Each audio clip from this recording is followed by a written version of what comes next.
Que es con Gabriel Fernández. Ya lo conocerán los oyentes de Radiográfica, algunos no, y tendrán la posibilidad de conocerlo ahora. Gabriel Fernández, ¿qué tal? Buen lunes para vos. Aquí Silvano Pascuso, mi nombre es Gervasio Muñoz. Un gusto saludarte. ¿Cómo estás? ¿Qué tal, Gervasio? ¿Qué tal, Silvano? ¿Se Qué escucha tal bien? amigo? ¿Cómo estás? Se escucha perfecto, Gabriel. Muy bien, muy bien. Bueno, Gabriel, bueno, tenemos hoy un programa bastante dedicado al escenario global, desenganchado de la situación o la coyuntura en la Argentina. En ese sentido es que habíamos pensado en hablar contigo. Gaby, la primera cosa sí, que me gustaría que conociéndote, sé que sos un tipo muy agudo, muy preciso cuando analizás. Me gustaría tu breve opinión, porque recién estuvimos hablando con Humberto Podetti, la Comisión de Paz y Justicia, sobre la elección del nuevo Papa, que nos des, aunque sea una pequeña reflexión sobre el nuevo Papa y el impacto que te parece que va a tener en el escenario internacional. por un lado, creo que hay que recordar que eh, Jorge Bergoglio aprovechó, en el mejor de los sentidos, la posibilidad de insertar la periferia en el colegio cardenalicio, es decir, de agrupar zonas básicamente no europeas dentro del espacio, cuando es un lugar habitualmente coordinado por el viejo continente. Esto le dio un perfil.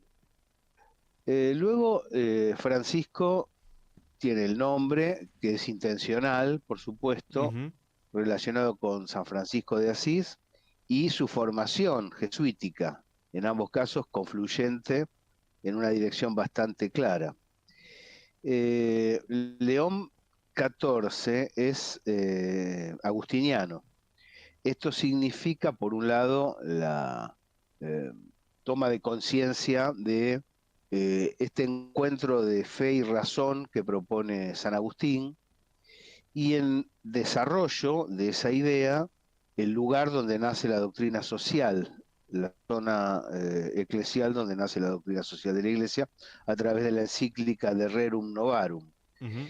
Entonces, los antecedentes permiten hablar de una continuidad. Puede haber estilísticamente un anhelo más puente o un anhelo más dialogado por parte del nuevo Papa, pero creo que la orientación general viene por ese lado. Y tal vez, si la idea es charlar temas internacionales, darnos cuenta que el Papa Francisco fue un transformador, pero al mismo tiempo surgió de los países emergentes, es decir, de aquellos que necesitan la transformación y la vienen llevando adelante ante la muerte del capital financiero como elemento central de control a nivel planetario. Entonces tenemos allí un transformador que a su vez representa, encarna la transformación. No sé si Bergoglio hubiera sido posible 30 años antes, en plena hegemonía del consenso de Washington, ¿no? Pero sí que fue posible en este periodo. Como eh, la, el agrupamiento de los emergentes se va consolidando, aún con las dificultades presentes, creo que cabe esperar una continuidad en base a un perfil histórico, como decíamos, que tiene matriz, que tiene sentido social, y por otro a una realidad de los pueblos del planeta que necesitan líderes que tengan esas características.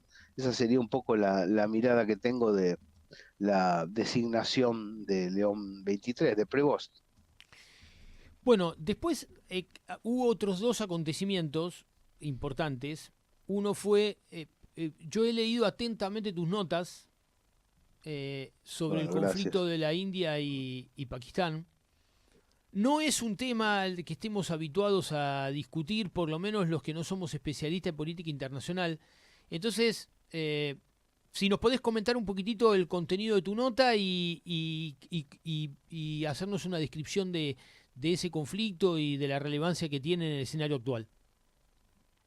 Hay varios elementos que se concatenan para que el conflicto exista, pero también hay varios elementos que se juntan para que se pueda llegar a zanjar, ¿no? Por un lado está la presencia del Reino Unido en toda la zona dividiendo. De hecho, estamos hablando de una sola nación, hoy partida en tres: India, Pakistán y Bangladesh. Este, todo esto es obra del Imperio Británico, ¿no?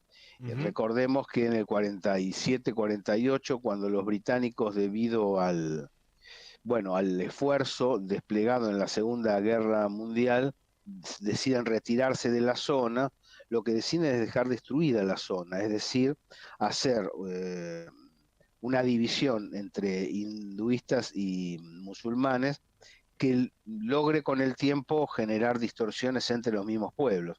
Y lo consiguieron. Esto llevó a una división y a un odio entre las poblaciones que no estaba presente en esta intensidad como estuvo antes de la llegada británica a la zona, donde había convivencia de cristianos, judíos, hinduistas, musulmanes y otras variantes religiosas desconocidas en nuestros pagos. Ahora bien, India tiene por un lado la necesidad de seguir ampliándose demográficamente para dar batalla a China en el liderazgo de la multipolaridad en el terreno mediano. Esto ha llevado a que intente controlar las regiones del Cachemira, por ejemplo, pero también de Bangladesh y de Pakistán. Por lo menos disciplinarlas, tenerlas cerca, en particular cuando se observa el crecimiento, porque todas estas naciones agrupadas en la multipolaridad han tenido un desarrollo científico, técnico e industrial muy importante.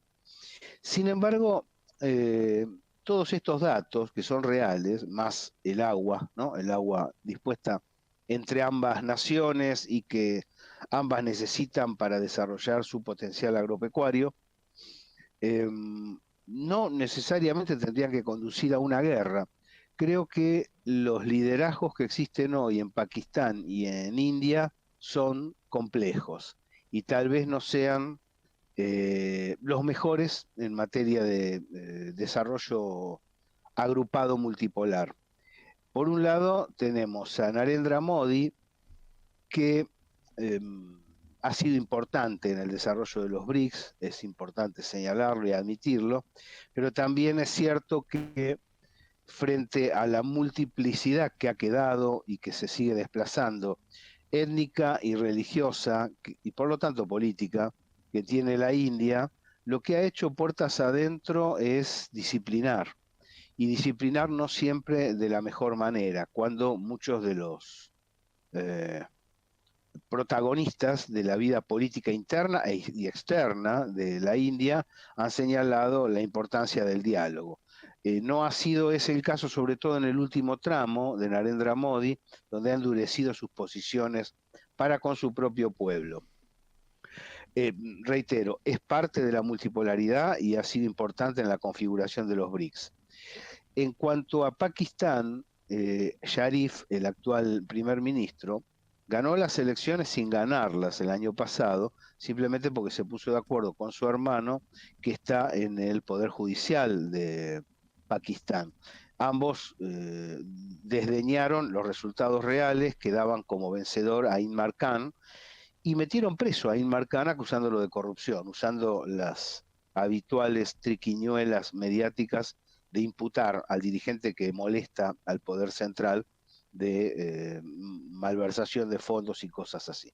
En realidad, Imran Khan, que está preso en una cárcel cercana a Islamabad, lo que hizo fue acercarse a la multipolaridad con mucha más intensidad que Sharif y trabajar de común acuerdo con Xi Jinping y con Vladimir Putin para que Pakistán tenga un lugar.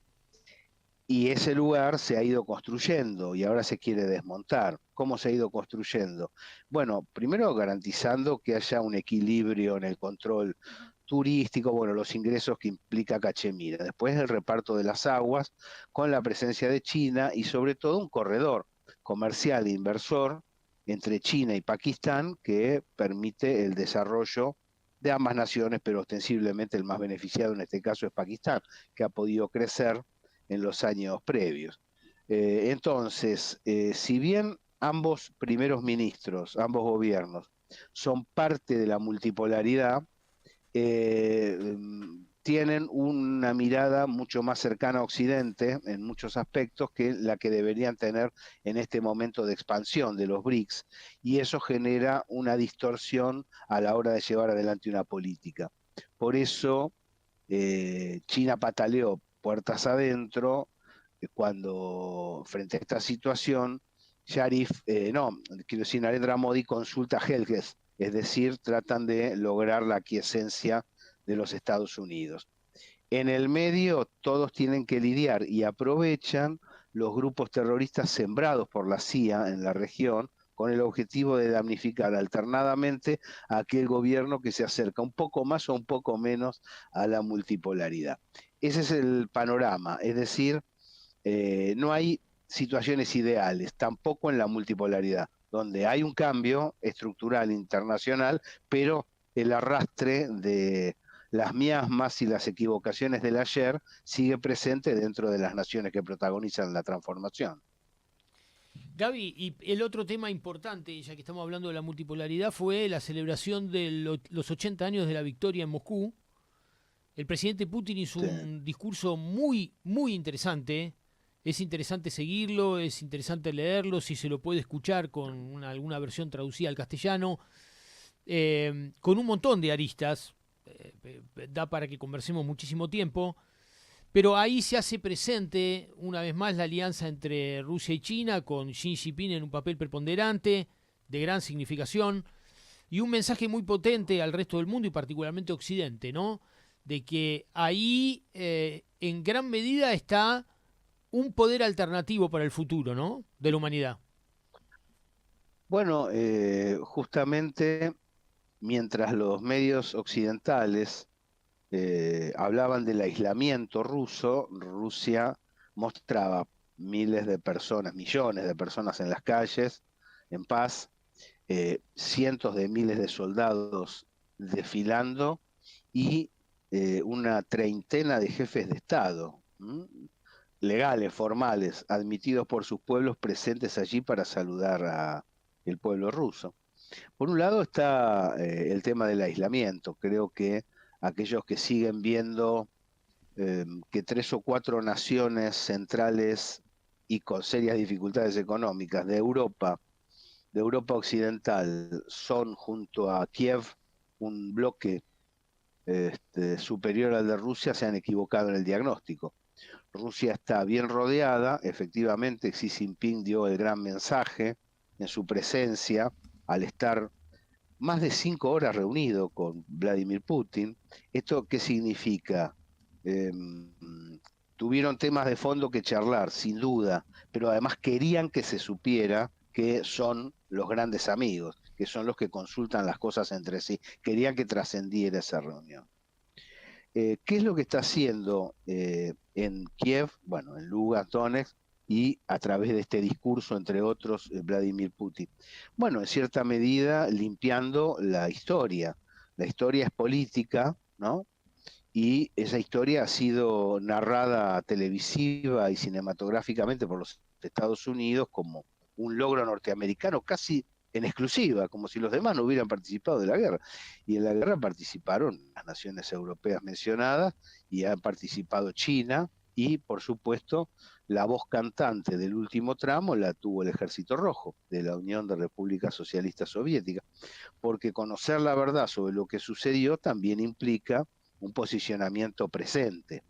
Ahora, en cuanto a la actualidad, lo que hay es un mensaje fuerte de Rusia bien rodeada, Rusia bien contenida por los espacios emergentes y especialmente por China, y Rusia en diálogo con Donald Trump, Rusia en diálogo con los poderes productivistas antifinancieros que están impactando y deshilachando a la organización del Tratado del Atlántico Norte y dejando un sendero abierto para el mediano plazo, no para el corto plazo, que es problemático, pero sí para el mediano plazo.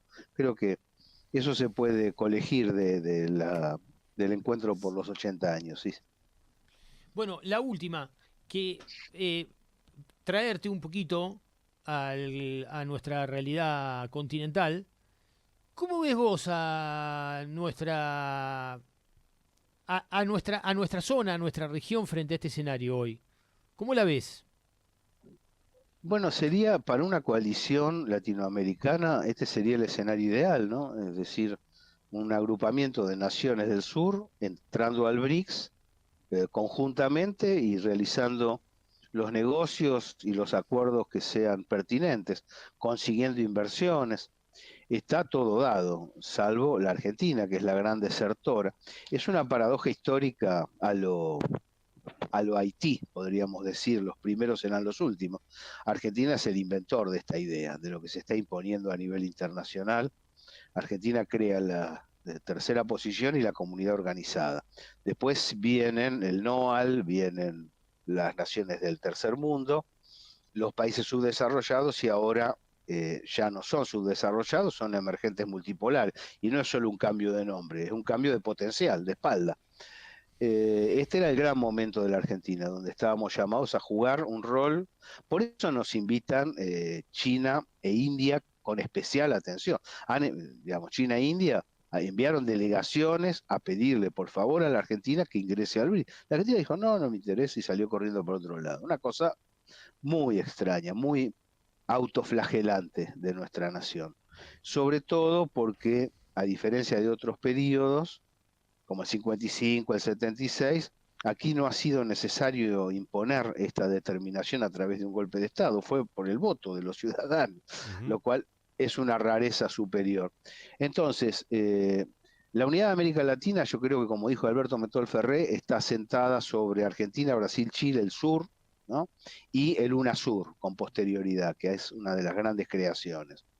Eso debe proyectarse sobre la CELAC y la CELAC articular para poder lograr con México, Brasil y Argentina, fíjate vos que tres potencias sureñas tan importantes, un lugar en el nuevo mundo. Tenemos el lugar asignado, nadie lo quiere quitar, nadie quiere echar a la Argentina, pero es la Argentina la que no quiere entrar. Y eso es verdaderamente doloroso para aquellos que observamos con claridad la historia nacional y decimos, estos fueron nuestros grandes aciertos y los estamos desperdiciando. Gabriel Fernández, muchas gracias por este rato, por ser tan preciso, por la información y estamos en contacto en otra oportunidad para el Laboratorio por Radiográfica. Muchas gracias, Gabriel. Un placer charlar con ustedes. Un abrazo.